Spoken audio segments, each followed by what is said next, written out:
नमस्कार, मैं हूं राहुल राजपूत। क्या भारत नेपाल सीमा पर यूपी के जिलों में खास समुदाय की तादाद बढ़ रही है? क्या यूपी नेपाल सीमा पर डेमोग्राफी चेंज का खतरा बढ़ रहा है? पिछले दिनों यूपी सरकार ने नेपाल सीमा से लगे जिलों में एक खास विशेष अभियान चलाया, जिसमें अवैध मदरसों को या तो सील किया गया या उन्हें ध्वस्त किया गया।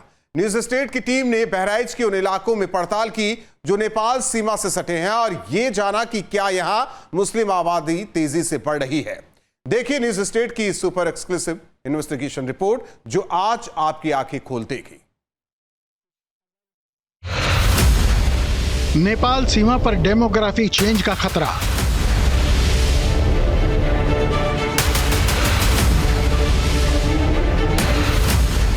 नेपाल बॉर्डर पर बढ़ रही मुस्लिम आबादी।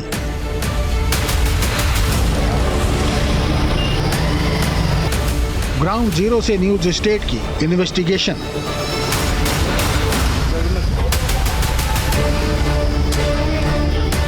यूपी का करीब 550 किलोमीटर का इलाका नेपाल के साथ सीमा साझा करता है। यूपी के बहराइच, श्रावस्ती, पीलीभीत, लखीमपुर, महाराजगंज, सिद्धार्थनगर और बलरामपुर जिलों की सीमा नेपाल से लगती है। नेपाल सीमा से सटे इन 7 जिलों पर एक खतरा मंडरा रहा है।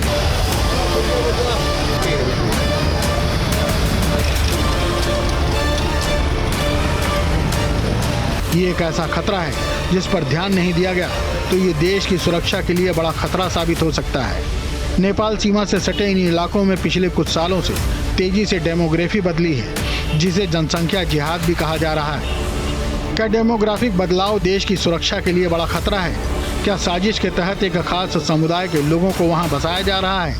क्या सिर्फ अवैध मदरसों और मस्जिदों पर कार्रवाई से टलेगा खतरा?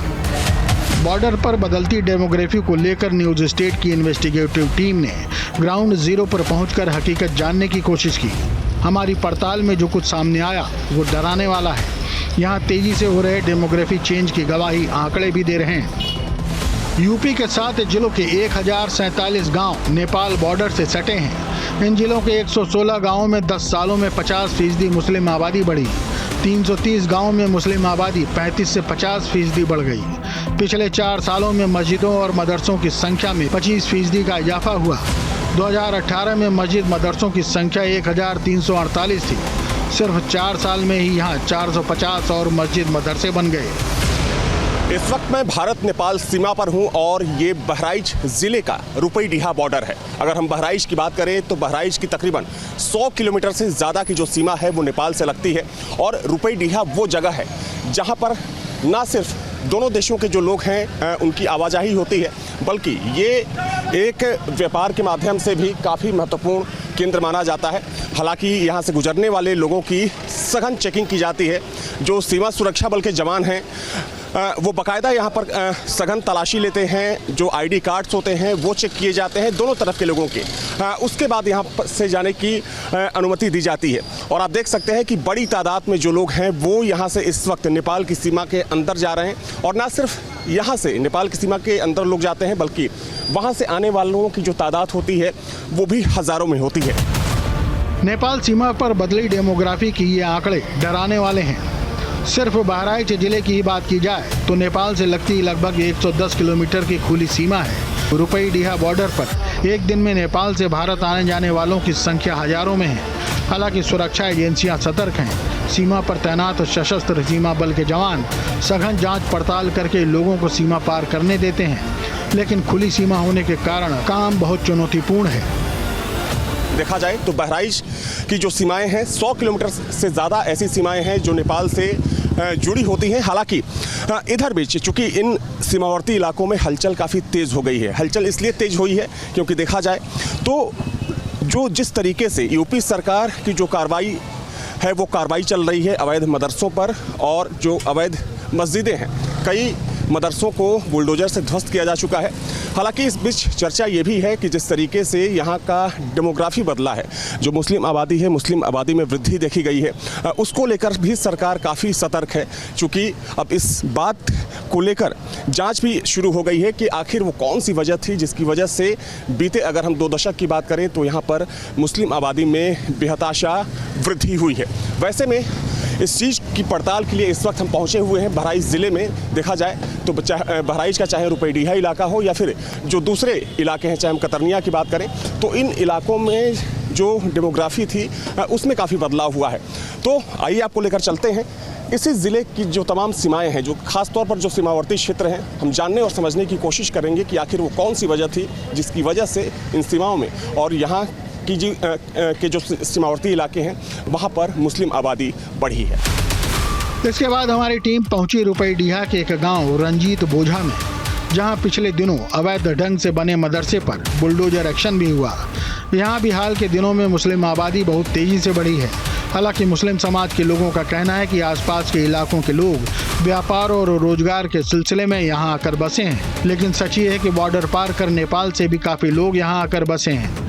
ज़्यादा चिंताजनक बात यह है कि ये कुछ लोग स्थानीय लोगों की मिलीभगत से आधार और राशन कार्ड भी बनवा ले रहे हैं। इस वक्त मैं रुपईडीहा के रंजीत बोझा गांव में हूं। देखा जाए तो हाल ही में यहां पर स्थित एक अवैध मदरसे को ध्वस्त किया गया। मुस्लिम बाहुल्य ये गांव है, हालांकि कुछ हिंदू परिवार भी इस गांव में रहते हैं, उनसे बातचीत कर लेते हैं। कब से आप लोग रह रहे हैं इस गांव में? हम का होगी भैया यहाँ 30 साल। 30 साल।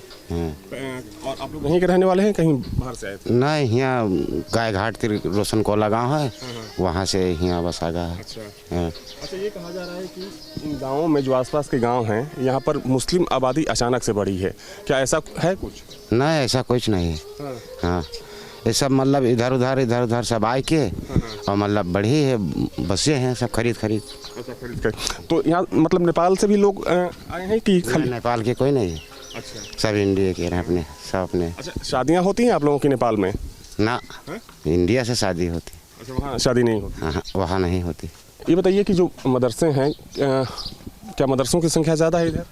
नहीं, ज़्यादा नहीं है, कम है थोड़ा। अच्छा। और ये जो मदरसा जिसको तोड़ा गया, क्या ये सरकारी ज़मीन पर बना था? ये सरकारी थोड़ा था रहा है, इनका गाड़ी और जंतु लगा है। अच्छा। मट्टा है और आगे पट्टे ही इनका है। तो देखिए, ये रंजीत बोझा गांव है। हालांकि यहाँ पर जो लोग हैं जिनसे हमने बातचीत की, इनका ये कहना है कि बहुत ज़्यादा नहीं, समान आबादी है दोनों लोगों की। लेकिन हम चलेंगे कुछ और गांव में और वहाँ पर समझने की कोशिश करेंगे कि आखिर जिस डेमोग्राफी में बदलाव की बात कही जा रही है उसकी हकीकत क्या है, उसकी सच्चाई क्या है। बदलती डेमोग्राफी की पड़ताल करते हुए हमारी टीम पहुंची रुपईडीहा कस्बे में। ये वो इलाका है जहां से बॉर्डर पर कमर्शियल एक्टिविटी बड़े पैमाने पर होती है। नेपाल को ज़रूरत का सामान इसी बॉर्डर से भेजा जाता है। कहने को ये भले ही गांव है, लेकिन शहर की तरह बड़ी बड़ी दुकानें यहाँ पर हैं। सवाल ये उठता है कि क्या कस्बे में इस चकाचौंध का बढ़ना सिर्फ कमर्शियल एक्टिविटी है? यहाँ के सभासद नरेंद्र मधेसिया जैसे लोग बदलती डेमोग्राफी के खतरे के प्रति आगाह करते हैं। इस वक्त मैं रुपईडीहा कस्बे में हूँ और जहाँ पर मैं इस वक्त मौजूद हूँ, यहाँ से भारत और नेपाल की जो सीमा है सिर्फ 500 मीटर की दूरी पर है। यहाँ के वार्ड मेंबर हैं मेरे साथ, नरेंद्र मधेसिया जी। नरेंद्र जी, एक चीज़ हम लोग ये जानने की कोशिश कर रहे हैं कि ये बात कही जा रही है कि पिछले कुछ सालों की बात करें तो ख़ास तौर पर बहराइच, श्रावस्ती, जो भारत नेपाल सीमा से सटे इलाके हैं, यहाँ पर मुस्लिम आबादी काफ़ी तेज़ी के साथ बढ़ी है। क्या सच्चाई क्या है अगर हम रुपईडीहा कस्बे की बात करें? सर देखिए, रुपईडीहा कस्बे में सर पहले 60 और 40 का आंकड़ा था यहाँ पे, मगर नगर पंचायत बनने के बाद यहाँ 60 और 40 का आंकड़ा हो गया है। तो पहले 60% मुस्लिम थे और 40% हिंदू थे यहाँ, मगर जब ये नगर पंचायत बना तो कुछ क्षेत्रों को काट के मिलाया गया, तो नगर पंचायत की आबादी 60% हिंदू और 40% मुस्लिम हो गई। मगर यहाँ मुस्लिम लोग जो है काफ़ी संख्या में लोग आके यहाँ रह रहे हैं और बाहर से भी आते हैं। आपके मुजफ्फरनगर से भी बहुत लोग आए हैं और कई क्षेत्रों से आते हैं, यहाँ अपना रह रहे हैं और काफ़ी इधर में कुछ आबादियाँ ज़्यादा बढ़ी है। मतलब पश्चिमी यूपी की बात कर रहे हैं? नहीं, वो मुजफ्फरनगर जो अपना मुजफ्फरपुर बिहार, मुजफ्फरपुर, जी उधर से। तो मतलब इतनी बड़ी संख्या में आखिर जो बसावट हो रही है, मुस्लिम बसावट जैसा कि आपने कहा, इसकी वजह क्या है कि इन्हीं क्षेत्रों में मुस्लिम आबादी बढ़ रही है? देखिए सर, अब बॉर्डर क्षेत्र होने की वजह से लोग व्यापार कारोबार की वजह से लोग आते हैं और व्यापार कारोबार की वजह से लोग आते हैं और व्यापार करते हैं, इसके बाद वो यहीं रह जाते हैं। तो इस कारण से यहाँ पे जो है लोगों का आना जाना काफ़ी तेज़ी से। सभासद की तरह ही यहाँ के स्थानीय लोग भी मानते हैं कि जनसंख्या में बदलाव तो हुआ है और ये बदलाव शुरू हुआ रुपईडीहा नगर पंचायत बनने के बाद से। तब से यहाँ मुस्लिम आबादी का आंकड़ा अप्रत्याशित तरीके से बढ़ा है। देखिए, जो हाल फिलहाल जो सर्वे हो रहे हैं, जो रिपोर्ट सामने आ रही हैं, अंदरूनी जो गोपनीय रिपोर्ट्स हैं, उसमें जो चीज़ें सामने आ रही हैं इसमें कि जो बॉर्डर से ज़्यादा, चूँकि जो बहराइच की अगर बात करें लगभग 110 किलोमीटर की खुली सीमा है और इस पूरे एरिया में वो चाहे मोतीपुर रेंज हो जो आपका जंगल एरिया है उससे सटा बॉर्डर हो, या फिर अभी जहाँ आप रुपैडिया में खड़े हैं यहाँ पे रंजीत बोझा जहाँ अभी हम लोग गए थे, और उसके बाद में अभी ये नई बस्ती इलाका है और साथ ही साथ जो बॉर्डर से सटे इलाके भी हैं वहाँ पे ये जो अभी रिपोर्टें सामने आ रही है उसमें ये कहा जा रहा है कि जो मुस्लिम आबादी है पिछले कुछ सालों में तेज़ी से आगे बढ़ी है। हालांकि जब मुस्लिम समाज के लोगों से या उनके जो प्रतिनिधि हैं उनसे जब हम लोग बात करते हैं तो उनका ये कहना है कि जो लोग हैं वो यहीं के रहने वाले हैं और अपने कारोबार के सिलसिले में या फिर कई बार बाढ़ आती है यहाँ आसपास के इलाकों में तो उस जगह से वो शिफ्ट होकर बॉर्डर के इलाकों में आकर बस रहे हैं। ऊंचाई का एरिया है, ऊंचाई का एरिया है, लेकिन जो तमाम सर्वे रिपोर्ट्स है वो डेमोग्राफी की बात कर रहे हैं कि कुछ तो कारण है जो क्या इसमें निष्कर्ष निकलेगा कि मुस्लिम आबादी इतनी तेज़ी से इन एरियो में बढ़ रही है। हालांकि लगातार जो मुस्लिम समाज के लोग हैं उनका साफ तौर पर ये कहना है कि लोग यहाँ पर व्यापार करने के लिए ही बस रहे हैं और ऐसी कोई अलग मंशा नहीं जिस पर सवाल उठाया जाए। ऐसा नहीं है कि नेपाल बॉर्डर पर बदल रही डेमोग्राफी की खबर सुरक्षा एजेंसियों या सरकार को नहीं है। सरकार इसको लेकर कदम भी उठा रही है और इसी का नतीजा भी दिख रहा है। दरअसल भारत नेपाल सीमा एक खुली और संवेदनशील सीमा है जहां सुरक्षा के साथ ही तस्करी, अवैध प्रवास की आशंका रहती है। इस इलाके में धार्मिक संरचनाओं का अंधाधुंध निर्माण भी चिंता का विषय है। ये अवैध निर्माण अवैध गतिविधियों का हिस्सा भी हो सकते हैं, लिहाजा यहाँ योगी सरकार का बुलडोजर भी लगातार गरज रहा है। इलाके में जहां तहां अवैध मस्जिद और मदरसे देखने में मिल रहे हैं। सरकार की अब तक की कार्रवाई में 225 मदरसे, 30 मस्जिद, 25 मजार और 6 ईदगाहों को ध्वस्त किया जा चुका है। आंकड़ों पर गौर करें तो महाराजगंज जिले में 29 मदरसे, 9 मस्जिदें, 7 मजार और 1 ईदगाह ध्वस्त किए जा चुके हैं। वहीं सिद्धार्थनगर में 35 मदरसे और 9 मस्जिदें ध्वस्त की गई हैं। बलरामपुर में 30 मदरसे और 10 मजार और 1 ईदगाह ध्वस्त किए गए हैं। श्रावस्ती में 110 मदरसे, 1 मस्जिद और 5 मजार और साथ में 2 ईदगाह ध्वस्त की गई हैं। इसी तरह बहराइच में 13 मदरसे, 8 मस्जिदें, 2 मजार और 1 ईदगाह को ध्वस्त किया गया है। लखीमपुर खीरी में भी 8 मदरसे, 2 मस्जिदें, 1 मजार और 1 ईदगाह ध्वस्त की जा चुकी है और पीलीभीत में 1 मस्जिद को ध्वस्त किया गया है। रुपैडिहा के रंजीत बोझा गांव में कुछ ही दिन पहले एक मदरसे को ध्वस्त किया गया। सबसे पहले आपको तस्वीर दिखा दें कि इस मदरसे को सबसे पहले सील किया गया, उसके बाद इसको ध्वस्त कर दिया गया। प्रशासन का ये कहना है कि यहाँ पर इसका अवैध निर्माण किया गया था जिसकी वजह से इस मदरसे को तोड़ना पड़ा। हालांकि गाँव के जो लोग हैं उनसे बातचीत कर लेते हैं। कितने दिन पहले इसको गिराया गया है? आज 10 दिन हो गया। अच्छा, 10 दिन हो गया। 10 दिन हो गया गिराया। क्यों गिराया गया? अब वो बता रहे थे कि ग्राम समाज है, हालांकि जितना ग्राम समाज एरिया है उसका मैं 4 साल से मुकदमा लड़ रहा हूँ। अच्छा। उस ज़मीन का मुकदमा लड़ रहा हूँ काफ़ी दिन से। और ये मदरसा बना कब था, कितने साल पहले? थोड़ा सा आगे आ जाइए। ये मदरसा सन 2015 में बना है, 16 में इसको मान्यता प्राप्त हुई है। मेरे पास कागज़ मौजूद है। वक्फ कानून लागू होने के बाद सरकार सरकारी जमीन पर बने मदरसों, मस्जिदों और ईदगाहों की जांच कर रही है। साथ ही उन निर्माण को भी ध्वस्त कर रही है जो अवैध तरीके से बना दिए गए। साल 2022 में गृह मंत्रालय को यूपी पुलिस ने एक रिपोर्ट भेजी थी। इसमें पुलिस ने नेपाल से सटे प्रदेश के जिलों में बढ़ती मुस्लिम आबादी को लेकर चिंता जाहिर की थी। स्थानीय लोग भी इसे लेकर आशंका जताते हैं। भारत नेपाल की सीमा है चूँकि, तो व्यापार करने के उद्देश्य से भारी मात्रा में भारत के विभिन्न कोनों से लोग यहाँ आके बस जाते हैं और अपना व्यापार करने के उद्देश्य से भी लोग आते हैं। लेकिन यह है कि भारत नेपाल सीमा पे मान लीजिए नगर पंचायत रुपैडिहा जहाँ हम बैठे हुए हैं, तो इसके बाहर के जितने भी क्षेत्र हैं, चूँकि यह नगर पंचायत नई बनी है अभी और ये 3 ग्राम सभाओं को मिला के बनाई गई है। पहली ग्राम सभा गोकुलपुर है, दूसरी है पचपकरी और एक है केवलपुर। इन 3 ग्राम सभाओं को मिला के बनाई गई है। तो ग्राम सभाओं के अगर बाहर का क्षेत्र आप देखें तो इसमें मुस्लिम आबादी ही बहुतायत में आप पाएंगे। यानी कि ऐसा लगता है कि जैसे ये नगर पंचायत पूरा जो है मुस्लिम आबादी के चारों ओर से घिर गया है। अब कौन कौन से लोग कहाँ से आके बस गए हैं ये कह पाना बड़ा मुश्किल काम है, क्योंकि वोटर लिस्ट इसमें देखनी पड़ेगी, उनका वेरिफिकेशन करना पड़ेगा। क्योंकि ये भारत नेपाल की खुली सीमा है लगभग 100 किलोमीटर की और इसमें पोरस बॉर्डर है। अब कोई नेपाल से आ रहा है कि कहाँ से आ रहा है, भारत के किन कोनों से आ रहा है, किस उद्देश्य से आ रहा है, ये कह पाना बड़ा मुश्किल काम है। लेकिन हाँ, विगत वर्षों में इधर इनकी आबादी में इजाफा जरूर हुआ। दरअसल यूपी में जुड़ती भारत नेपाल की सीमा से आतंकियों के घुसने का भी खतरा बना रहता है। भारत पाकिस्तान के बीच चल रहे तनाव के बीच सीमा पर तैनात सीमा सुरक्षा बल को इनपुट मिला है कि 3 दर्जन के करीब संदिग्ध नेपाल पहुंच चुके हैं और वो बहराइच से नेपाल की ओपन बॉर्डर के रास्ते भारत में प्रवेश करने के फिराक में है। ऐसी हमारे पास इंफॉर्मेशन है हायर हेडक्वार्टर से, जिसमें कि कुछ बांग्लादेशी और पाकिस्तानी नागरिक जो बांग्लादेश से एंटर हुए हैं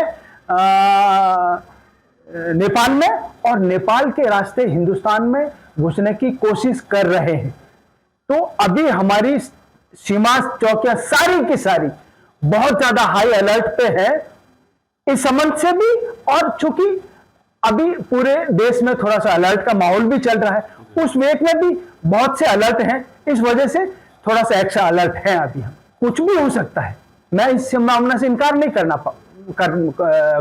पाऊंगा। कोई नंबर्स की भी संभावना है? लगभग करीब 35 के लगभग है लोग जो आ रहे हैं। एग्जैक्ट नंबर तो 37 के आसपास हो सकता है, लेकिन 35 से 37 लोग हैं जो बांग्लादेशी और पाकिस्तानी नागरिक आ सकते हैं, ऐसी इंफॉर्मेशन है।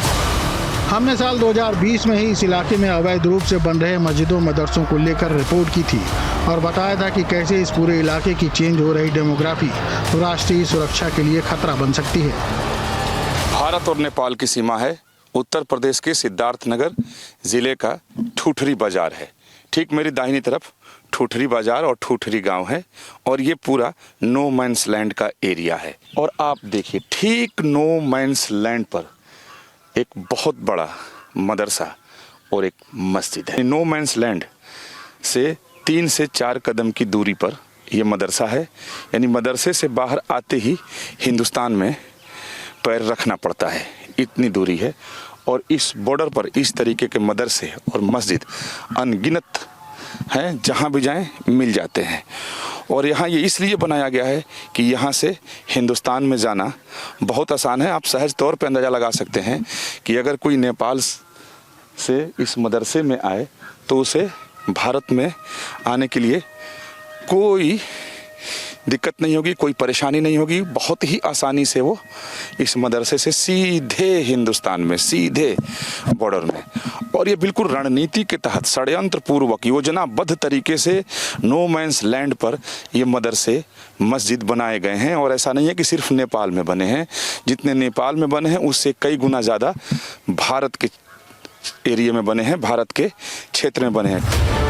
नेपाल सीमा से सटे इन इलाकों में मजहबी ढांचे और मदरसों की तेजी से बढ़ती संख्या न केवल सामाजिक संतुलन के लिए चुनौती बन रही है, बल्कि सुरक्षा एजेंसियों के लिए भी चिंता का विषय है। सीमा पार के खतरों को देखते हुए ये भी जरूरी है कि यहाँ अवैध पहचान पत्र की मदद से बसने वाले लोगों की पहचान हो और उन पर कड़ी कार्रवाई की जाए।